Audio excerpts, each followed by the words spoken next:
Hey folks, I'm Scott Carter with Gatorzone.com. I'm here with colleague Chris Harry, and we're here in the O-Dome. We're on Wednesday night, Chris. This place was rocking.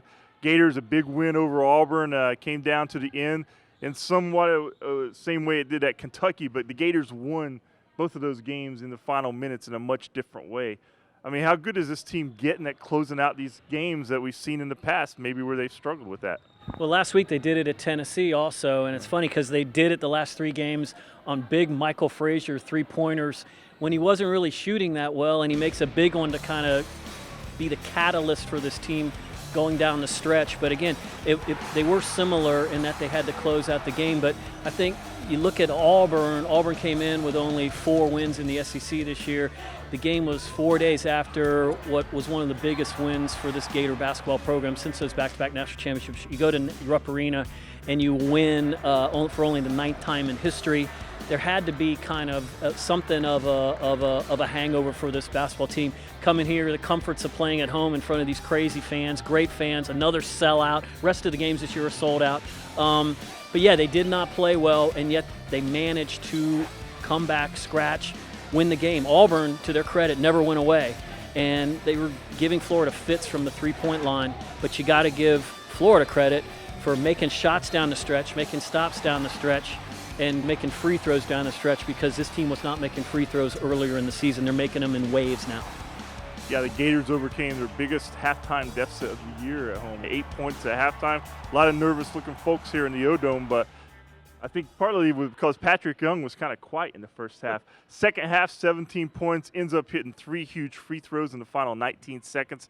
Chris, I mean, what have you seen out of Patrick in this recent stretch? He also had an incredible chase down block shot after a miss he had on the other end. He played both ends. The thing about here's the great thing about Patrick in this particular circumstance. He did not have a good first half scoring-wise.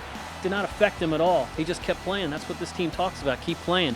And relative to those free throws, I mean, through 20 games, he was shooting 51%, I believe. Now he's at 71% over the last 6 games. The guy's working on his free throws. He's hitting them when they mattered. He stepped to the line the other night against Auburn in a tie game and basically said, I want to be great right now, be great right now. And he hit them both in a huge clutch situation when they fouled him intentionally to put him at the line for that very purpose.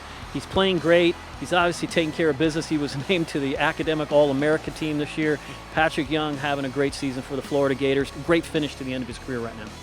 And obviously, the Gators had a great finish here against Auburn. It was kind of fascinating, Chris, to watch that unfold on Twitter, because you had the Gators in a tight one here. You had number 1 Syracuse up at Boston College. We know how that one turned out. The Orange lost, and now here the Gators are ranked number 2, going to Ole Miss on Saturday.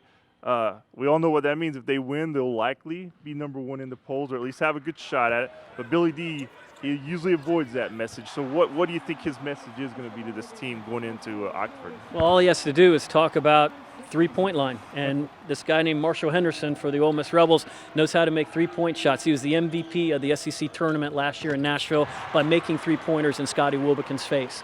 So that will be the message for this team. Now, it's an 11 o'clock local time game there Saturday. That's a problem. That's waking up and being ready to play. You don't have time to shake the cobwebs out, unlike last week at Kentucky when you're playing at 9 o'clock. So this is a big game for the Gators. He's going to be on point. He's going to be on point about defense. He's going to be on point about three-point line, and he's going to be on point about going into Ole Miss and not taking anything for granted just because Kentucky went in there and won easily by double digits the other night. It's a challenge. He's going to put it to them as a challenge. That's the way he's been doing it this year, and to Florida's credit, they've accepted that challenge and been focused on the next game ahead. All right, guys, so Saturday at Ole Miss, the Gators will look to extend that school record win streak to 19 games. For colleague Chris Harry, I'm Scott Carter. Thanks for joining us.